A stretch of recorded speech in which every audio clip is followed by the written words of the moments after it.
ঠাকুর ঘরে রাখুন বিশেষ এই কয়েকটি জিনিস। জ্যোতিষ ও বাস্তুশাস্ত্র অনুযায়ী এই বিশেষ জিনিসগুলি আপনার বাড়ির ঠাকুর ঘরে রাখলে তা গৃহের জন্য অত্যন্ত শুভ ফল সারাটা জীবন আপনাকে প্রদান করবে। মা লক্ষ্মীর কৃপায় ধনধান্যে পরিপূর্ণ থাকবে আপনার সোনার সংসার। আমরা প্রত্যেকেই নিজেদের ইষ্ট দেবতা এবং নিজেদের মন মতো আমাদের সংসারে ঠাকুরঘরটি সাজিয়ে থাকি।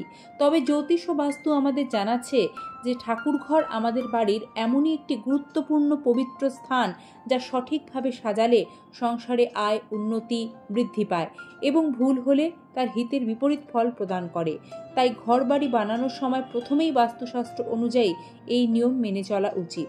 যেহেতু ঠাকুরঘর আমাদের বাড়ির সবচেয়ে পবিত্র স্থান, তাই সেখানে এই নিয়ম মেনে চললে গৃহের অশুভ শক্তি নাশ হয়, বাড়িতে সুখ শান্তি বজায় থাকে, কর্মে সফলতা আসে, সংসারে উন্নতি ঘটবে। সম্মানীয় দর্শক শ্রোতা বন্ধু, সিংহরায় ডোরবেলের নতুন একটি পর্বে আপনাদের সুস্বাগতম। আমরা এই পর্বে আপনাদের ঠাকুর ঘরের সেই বাস্তু সম্পর্কিত বিষয়গুলি আলোচনা করে জানাবো, যা সঠিকভাবে পালনে আপনার গৃহের কল্যাণ হবে এবং আপনি শুভ ফল লাভ করতে পারবেন। মূল পর্বের দিকে তাহলে এগিয়ে যাওয়া যাক। ঠাকুর ঘরে যে জিনিসগুলি রাখলে তা অর্থকে সৌভাগ্যকে আকর্ষণ করে, তার মধ্যে প্রথম যে জিনিসটি আপনাদের জানাবো তা মা লক্ষ্মীর অত্যন্ত প্রিয় ও পছন্দের কড়ি।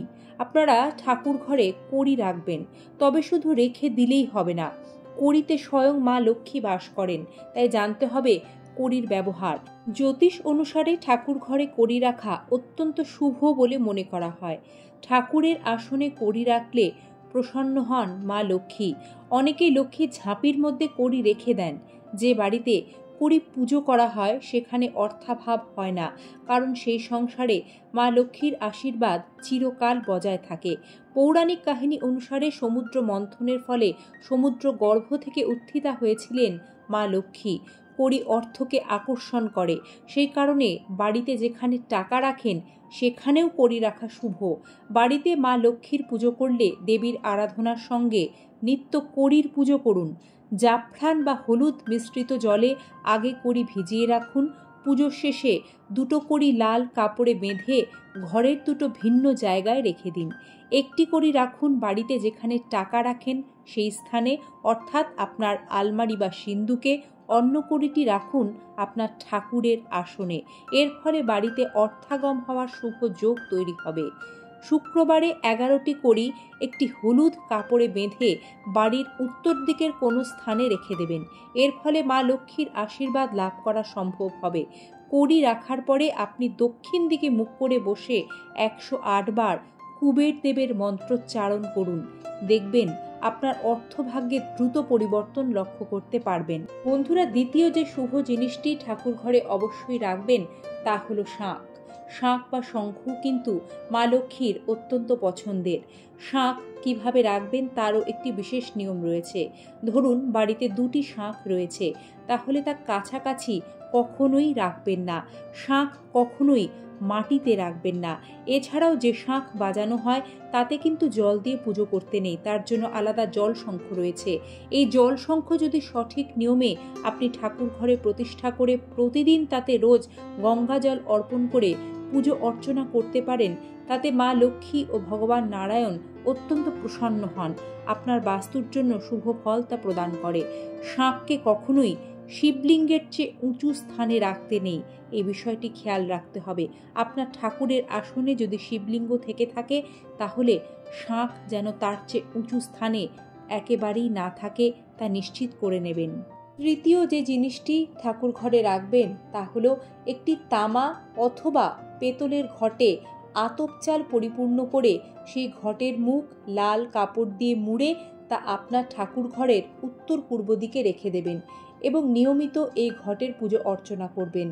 জ্যোতিষ ও বাস্তুমতে এই কাজটি নিষ্ঠার সাথে পালন করলে সংসার ধনধান্যে পরিপূর্ণ থাকে। ঠাকুর ঘরের বাস্তু অনুসারে ঠাকুর ঘরের মূর্তিগুলি একে অপরের মুখোমুখি হওয়া উচিত নয়। দেওয়াল ঘেঁষে রাখবেন না। মূর্তিগুলি উত্তর পূর্ব দিকে স্থাপন করবেন। নিশ্চিত করবেন সেই মূর্তি দরজার মুখোমুখি যেন না হয়।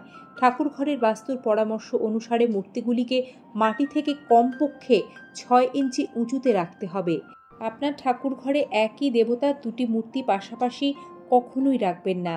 জ্যোতিষ ও বাস্তুমতে এই কাজ করলে নেতিবাচক শক্তির প্রভাব গৃহে বৃদ্ধি পায়, বাস্তুদোষ তৈরি হয়। ভাঙা ফাটা মূর্তিও ঠাকুর ঘরে রাখতে নেই। বাড়িতে এমনভাবে মূর্তি রাখা উচিত যাতে মূর্তির পিঠ কেউ দেখতে না পায়, তা না হলে বাড়িতে অশুভ শক্তির প্রভাব কিন্তু বৃদ্ধি পায়। আপনার ঠাকুর ঘরে এমন দেবদেবীর মূর্তি রাখবেন যেখানে তাদের মুখমণ্ডল সৌম্য এবং হাতে আশীর্বাদ মুদ্রা থাকে। আবার মূর্তি রাখতে হলে 6 ইঞ্চির বেশি দৈর্ঘ্যের মূর্তি রাখতে নেই। চতুর্থ যে শুভ জিনিসটি ঠাকুর ঘরে রাখবেন তা হলো একটি ছোট্ট ঘণ্টা। বহু বাস্তুশাস্ত্রবিদের মতে এতে গৃহস্থে নানান ধরনের সুখ শান্তি লাভ হয়। ঘণ্টার আওয়াজ অশুভ শক্তিকে নাশ করে গৃহে শুভ শক্তিকে আকর্ষণ করে এবং শুভ শক্তির আগমনে গৃহস্থের কল্যাণ হয়। যেহেতু বাস্তুর নিয়ম সঠিকভাবে পালনে আমাদের জীবনে সৌভাগ্য আসে নিশ্চিত রূপে, তাই আশা রাখছি আমাদের আজকের পর্বটি আপনাদেরও কিছুটা হলেও উপকারে আসবে যদি সঠিকভাবে পালন করতে পারেন। ঈশ্বর আপনাদের মঙ্গল করুন। আগামী পর্বে আবারও দেখা হবে। সকলে নিজেদের খেয়াল রাখবেন, সাথে থাকবেন। ভিডিওটি এতটা সময় ধরে দেখার জন্য আন্তরিক ধন্যবাদ। হরে কৃষ্ণা, রাধে রাধে।